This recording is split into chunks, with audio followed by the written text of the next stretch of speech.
One theme in television media that just never seems to die out is the use of subliminal messages. The idea that a message, whether visual or audio, if played below the threshold of conscious perception, will influence the choices and behavior of people on an unconscious level. Most of you have probably seen this scenario played out one time or another in movies or on TV, but where exactly did this idea come from? And is there any truth to it? Well, according to most sources, the history of subliminal messages started with a man named James Vicary, a market researcher from New York City, who in 1956 conducted a 6-week-long experiment at the Fort Lee Theater in Fort Lee, New Jersey, where, during a movie screening, he flashed the words "eat popcorn" and "drink Coca-Cola" on screen at a rate of 1/3000th of a second. According to Vicary, these messages, which flashed on the screen every 5 seconds, were too quick to be perceived by the conscious mind, but still acted on the unconscious mind, compelling moviegoers to buy popcorn and Coca-Cola at increased levels. During the 6-week period, his experiment was reported to have increased the theater's popcorn sales by 57.7% and Coke by 18.1%. Vicary announced his findings in a press release the following year, but just 5 years later, in 1962, an article in Motion Picture Daily revealed that the results of his experiment were a sham. Executives with the Fort Lee Theater stated that, to their knowledge, Vicary's experiment had no effect on food sales, and even Vicary eventually admitted that he had greatly exaggerated the results of his experiment, and that there was very little support for the effectiveness of subliminal messages.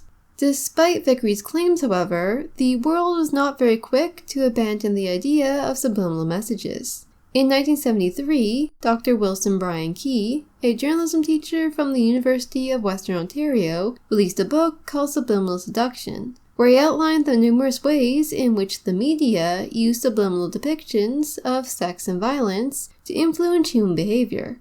Key believed that advertisers were spending copious amounts of money each year on subliminal advertising, stating that if people looked hard enough, they could find hidden images everywhere. Key's ideas were steeped very heavily in Neo-Freudian psychology, a branch of psychology which derives most of its theories from the work of Dr. Sigmund Freud. According to Freud, the unconscious mind can be divided into 3 parts: the id, an animalistic section of the subconscious, which compels us to fulfill our base desires; the superego, our moralistic side, which often opposes the id; and finally we have the logical side, or ego, which seeks to satisfy both the id and the superego. Now it's pretty easy to understand why Key used Freud's work to support his own, as Freud believed that the unconscious mind had a very strong impact on human behavior. And when you write a book telling people that they are being compelled to buy things by advertisements containing hidden sexual imagery, you have to justify your claims somehow. However, as many modern psychologists have pointed out, Freud's theories regarding the unconscious are difficult to prove scientifically. There has never been a test developed that can prove the existence of the id, ego, and superego, a fact which has led many scientists to abandon Freud's notion of the unconscious altogether, while others have altered Freud's theories to address and explain new research and phenomena. For instance, the term automatic behavior is used to explain why routine activities, like driving to work, can often be accomplished with a minimum amount of concentration.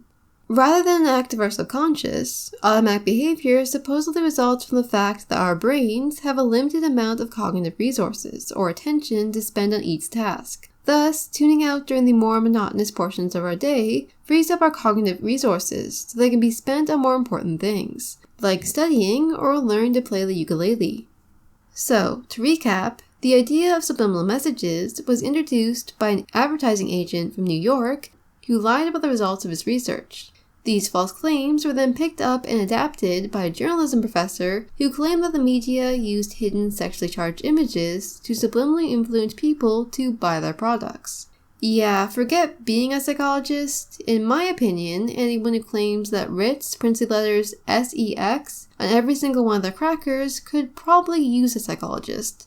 But scientists and psychologists have continued to experiment with the idea of subliminal messages. And it turns out that Vicary's initial idea wasn't completely far-fetched.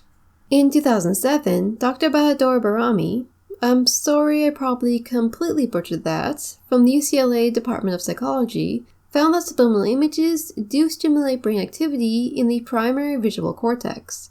During the experiment, participants were fitted with a pair of filter glasses, which projected an image of mundane objects, like tools or furniture, into one eye, while the other was subjected to a strong flashing image.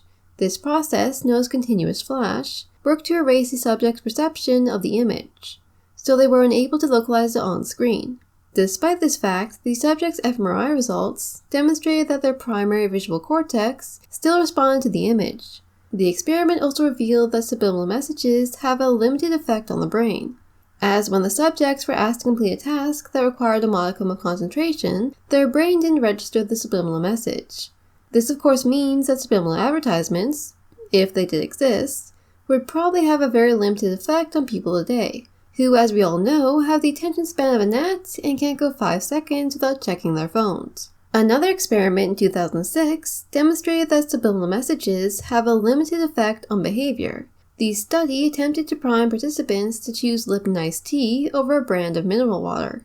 During the first experiment, half of the 61 participants were primed with the word Lipton iced tea, while the others were primed with a keyword containing the same letters as Lipton ice, but rearranged. Then, when the participants were asked to choose between the two drinks, they found that the test group, aka the people who had been primed to choose Lipton ice, were more likely to choose Lipton compared to those in the control group.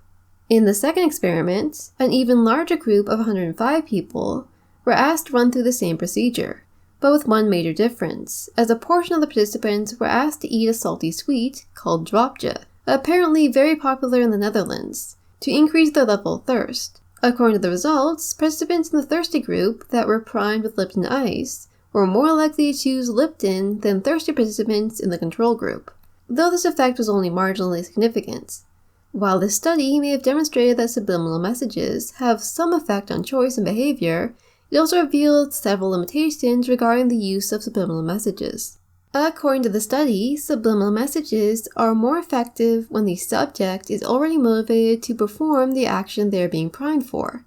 In this case, subjects were more motivated to drink Lipton iced tea because they were already thirsty. The study also cited the researchers' belief that subliminal messages, in order to be effective, must be short phrases consisting of no more than 1 or 2 words. So, in summary, while it's true that the human brain can register subliminal messages, said messages can only affect human behavior if a. the subject in question gives their undivided attention to the piece of media or subliminal advertisement trying to brainwash them, b. the message in question employs only the use of images or very short 1 or 2 word messages, and c. if the subject in question already possesses a desire to perform the action they are being primed for, like drinking Lipton iced tea or eating a cheeseburger. Honestly, at this point, I think the smell of McDonald's fries is a more compelling reason to go to McDonald's than a subliminal advertisement. In addition to this, attempts to employ subliminal messages outside of the laboratory tend to be less than effective. For instance, in 2015, the BBC tried to replicate the effects of the earlier 2006 experiment in a movie theater. The participants were divided into 2 groups, given a package of chips in an attempt to increase their thirst, and then asked to watch a short video clip, one of which had the subliminal message Lipton ice implanted throughout. After the viewing, the participants were then asked to choose between Lipton iced tea and a brand of mineral water. However, this time the results were less than impressive. While it's true that more people in the test group chose Lipton compared to the control group, the majority of participants still chose water. When asked to explain the results, Wolfgang Strobe, a scientist from the 2006 study who helped to create the experiment for the BBC, explained that there could have been a number of reasons why the experiment didn't work in a public setting. Maybe there weren't enough flashes, or the clips were too short, or not positive enough. The experiment also revealed that the process of embedding subliminal messages across an entire movie, rather than just a short clip, would be a very difficult and laborious task.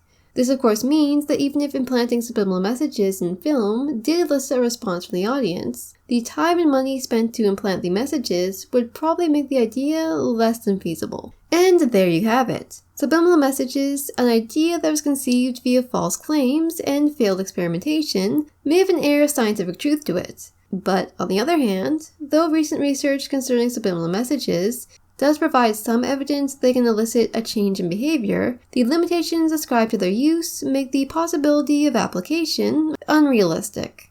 So basically what I'm saying is corporations are probably not using subliminal messages to control your thoughts, so feel free to watch TV without your tinfoil hat. Oh wait, was that just me?